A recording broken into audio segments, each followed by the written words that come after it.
Hey everyone, welcome to CyberB.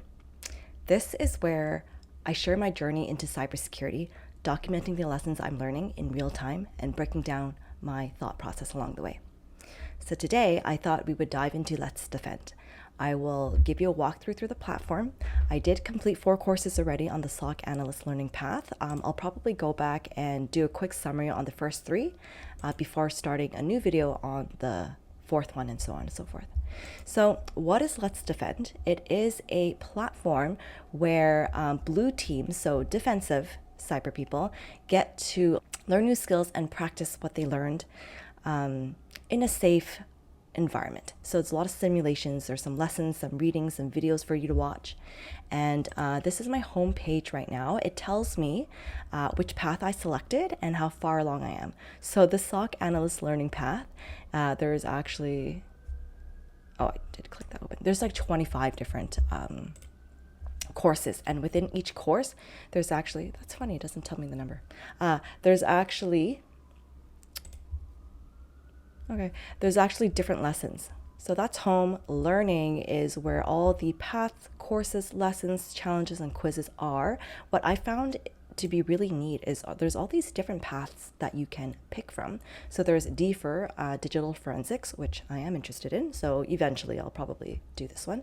There's a SIEM engineer career path. So SIEM is a system information and event management. So you can specialize in that. AWS, Amazon Web Services, security learning path. For cloud, there's programming for cybersecurity. Don't know what language that is, maybe Python. There's a Google cybersecurity certificate preparation path. It's funny because I did this certificate and I didn't feel like I needed to be prepared. I didn't need to take like a prep course in order to do it. It was pretty user-friendly and self-explanatory. This one's interesting, the CISA Plus. I don't actually see a lot of job postings asking for this particular certification, so that's why I'm kind of surprised to see this here. There's a lot asking for the CISSP, of course. There's SEC Plus and a bunch of other ones, but CISA I don't see too much of, so that's interesting. There's a detection engineering path. Okay. Malware analysis skill. This is probably one I should do. Incident responder, for sure I'll do that. Currently I'm on the SOC Analyst. And there was this one, the security for students. I was going to start here, but I don't know, I'm no longer a student. There's a practice page, which essentially is where all the simulations and whatnot kind of take place. Well, actually, it's built into your browser, or you come here and you kind of dig around for whatever you need. So there's like log management, there's a case management stuff. This is one of the first times I'm looking through this, so I'm figuring this out as we go. Endpoint security, email security, threat intel, and there's a sandbox for you to play with, so a virtual machine. And yeah, it's pretty cool. Main channel, investigation channel, closed alerts. There's challenges that you can do. I haven't looked into this yet. I was like, oh, some says free and some doesn't say free. I don't know what that means. I got the VIP Plus membership during Black Friday because there was a 55% off coupon that I found. And I thought, hey, why not? I want to keep myself sharp. I want to keep learning. So let's just do it. And so probably because I have that membership, these are free. Let's just click into one of them and see what it looks like. Yeah, I guess I could do it. Okay. So I guess this is what a challenge looks like. There's a lab environment that you connect to, and then there's a bunch of questions that you can answer, and then, you get points. And there's a scoreboard. It doesn't tell you what they scored, though, just who's 1, 2, 3. I think the scores would correspond to the answers or how quickly you get it done, likely. So there we go. Okay, so let's go into the SOC Analyst path. I'm just going to take you through what the course is and what the lessons look like while I kind of summarize the first 3. I think that would be a good idea. Okay, so it looks like this. It tells you your progress here, the lessons completed, the quizzes that you took, if you earned a badge or not after you completed it, and the table of contents, which I find very helpful. Let's just go to that first lesson here. It's pretty self-explanatory. It's basically like you're taking an online course with some simulations and questions and answers in the end that you have to do. So it says, introduction to SOC. So what is a SOC? A Security Operations Center. And it tells you what you're going to learn. So the structure of a SOC, the operations, the tools and products you use, common mistakes. This one was interesting to me. The rest of them I kind of knew already. But that one was interesting just to check and see if I knew that or not. And I didn't, so that I learned something. So the different type of SOC models, there's in-house, there's virtual, co-manage, and command. In-house is the one that I think most people think of. So inside your organization, you have your very own SOC team. There's a virtual SOC, so I'm sure that might mean outsourced or offshore. Could be within your company or outside of the company. Co-manage would mean like there's a SOC staff working within the organization and they liaison with the external MSSP, which is a managed service provider, a security service provider, and they coordinate different things. A command SOC, this one I don't come across too often, so learning about that was interesting. So basically like a huge SOC center that commands like little SOC centers is what I got out of it. And let's see if, okay, there's no questions here. Let's see who makes up a SOC. So there's SOC Analysts, 1, 2, and 3, Incident Responder, Threat Hunter, Security Engineer, and a SOC Manager. And that makes sense. Okay, a day in the life, advantages of being a SOC Analyst. Okay, well, I believe this one is free. You are able to access the SOC Analyst path in a free account. So, go ahead and sign up for it if you want to, follow along as I'm doing this and do this with me as we learn. So I won't repeat every single word, but I just wanted to show you what it looks like. So it talks about what a SIEM is and how they use it. This is a really good picture that depicts it actually. So it filters the data and then it spits out alerts that then the person needs to go and take a look at. Final words. Oh, there we go. So this is one of the first questions that we had to answer. When you close an alert, which channel can you access this from? And the answer is closed alerts. Talks about log management. So what this was just like a quick log management tutorial. Log management. I'm just gonna pause this. This is just a quick overview of how to use the log management feature within Let's Defend. And then that's how I was able to get these answers here. Same thing with EDR, endpoint detection and response.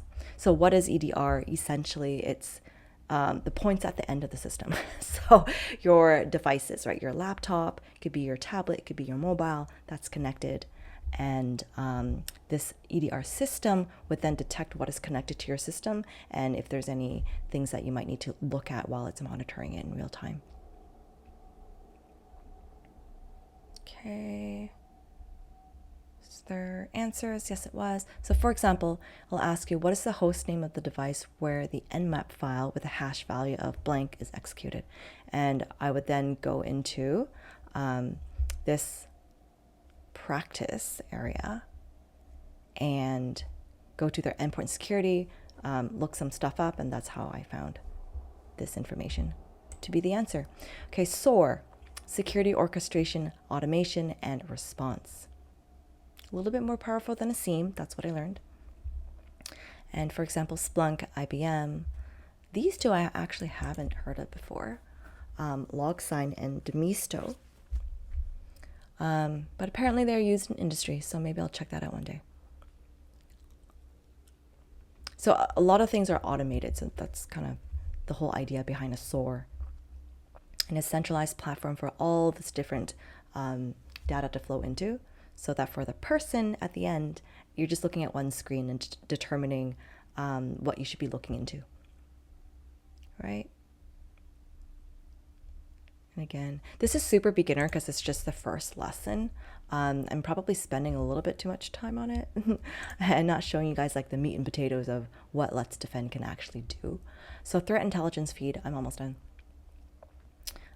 So same thing, ask me a question. I was able to get that through their threat intelligence feed. And this is what was interesting to me. So common mistakes made by SOC analysts.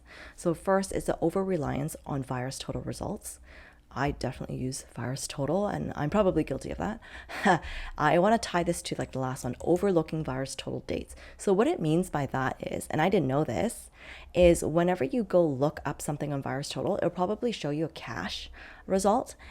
So as you can see here, it says last updated 3 months ago. What you should actually do is look up like 2 days result. And there's like a little button, probably like a little renew or refresh button that you can click. That's what it's trying to say. Like, remember to click that button. Hasty analysis of malware in a sandbox. Okay, I guess we are not thoroughly analyzing the malware enough, and inadequate log analysis and not analyzing the logs enough. Just to note that, in order to analyze these logs better, like we need to learn how to document better as well. So that's just what comes to mind for me. Okay, no questions here.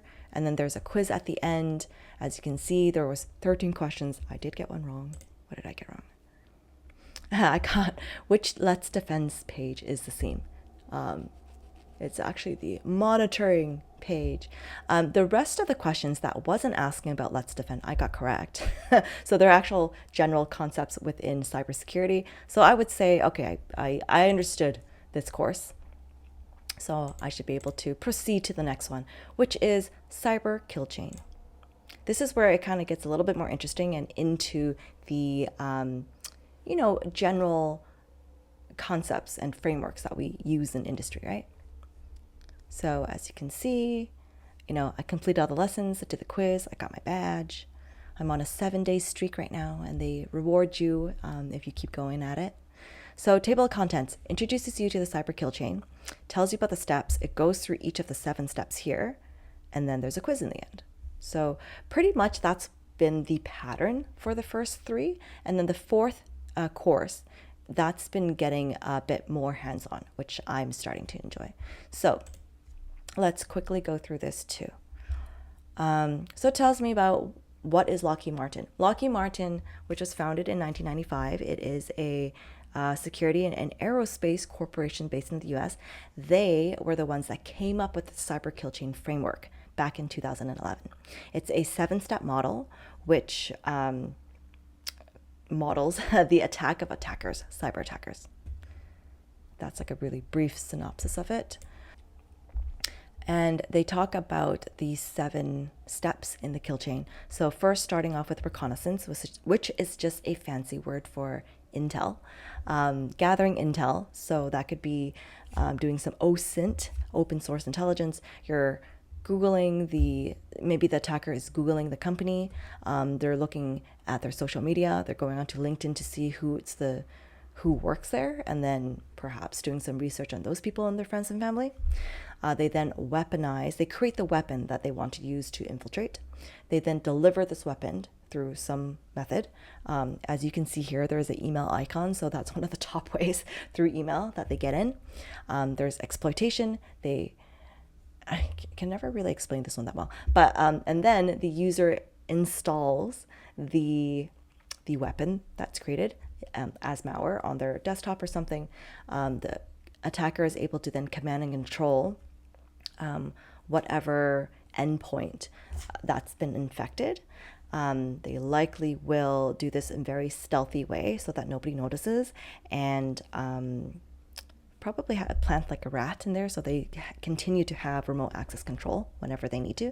That's how some of them are able to like go into big companies, stay dormant for like 4 to 10 years, and then suddenly be able, like bidding their time, and then be able to create havoc at the right time, right? Lastly, they then action on their objectives, and they get what they need.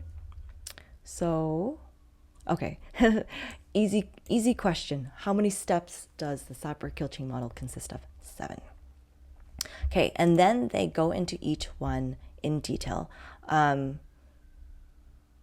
they ask a few questions. Oh, this is interesting. They ask a few questions. They also have this little mini case study here that you need to read and understand, and then they ask you a question based off of that. So it's getting more real-er. It's getting more like applicable to real life. I'm losing my words today. Okay, then they talk about weaponization, step 2, step 3, 4, 5, 6, 7, and then at the end there is a quiz, 5 questions, which I got correct.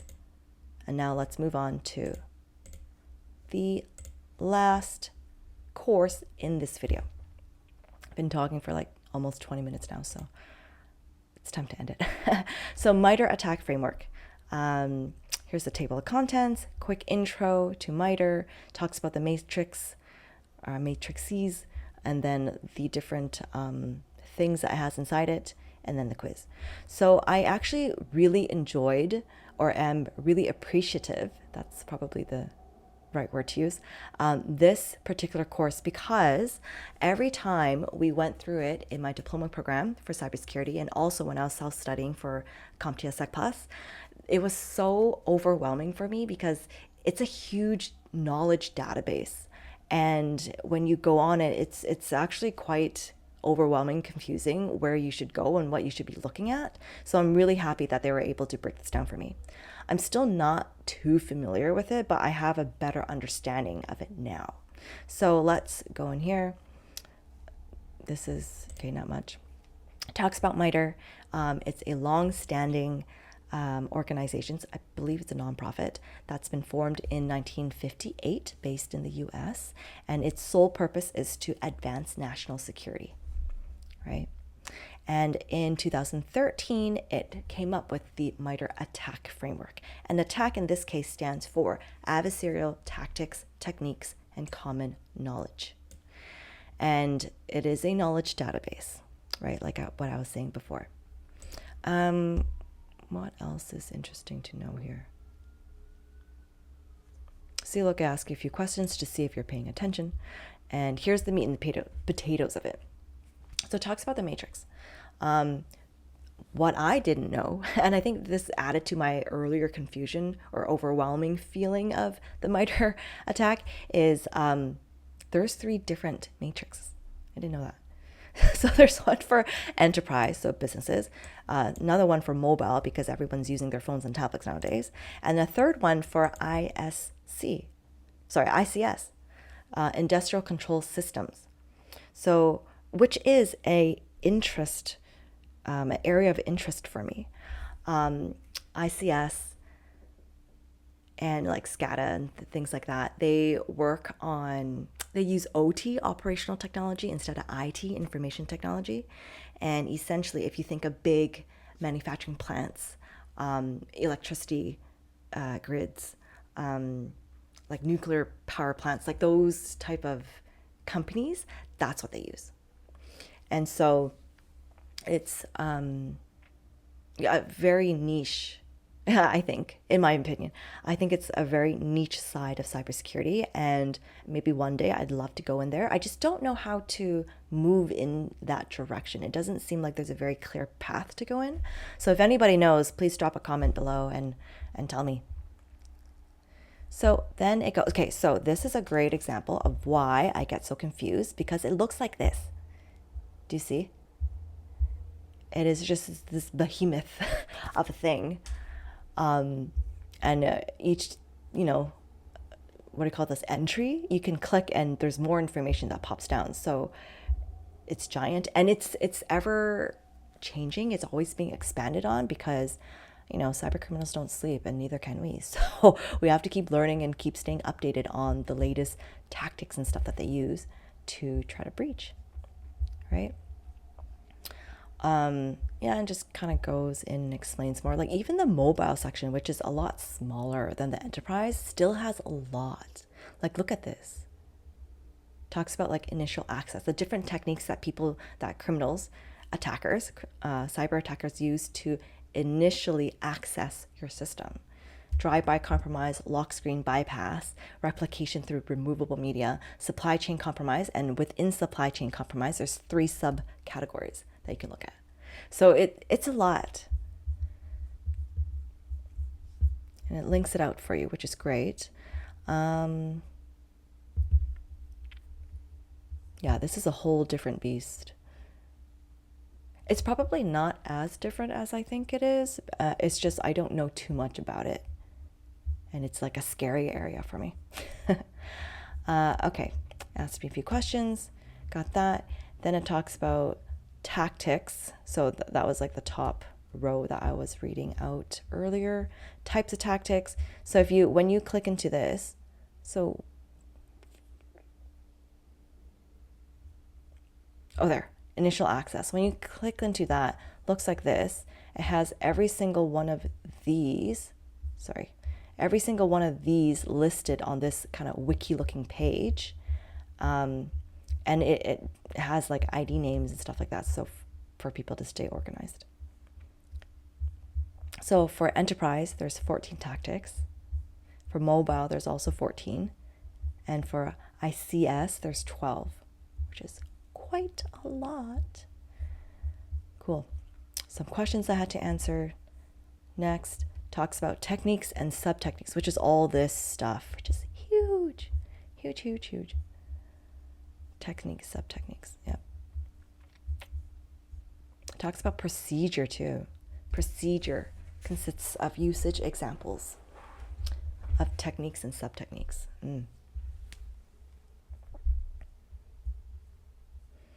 Ask me a few questions. Mitigations. Yeah, it's very comprehensive. Yeah, every time I look at this, my mind's still reeling.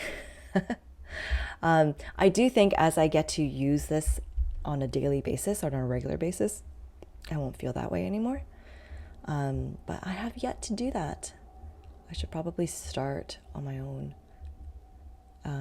These questions were really good because it did make me go on there and use the platform and kind of get more familiar with it. So it did calm me down a little bit.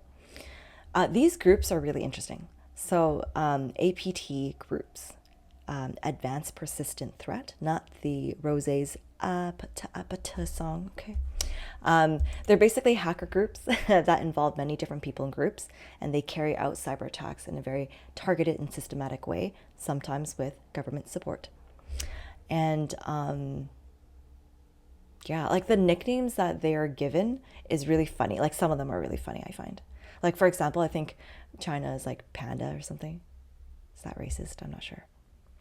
I guess it's not, because you can only find pandas like native in China. So that makes sense.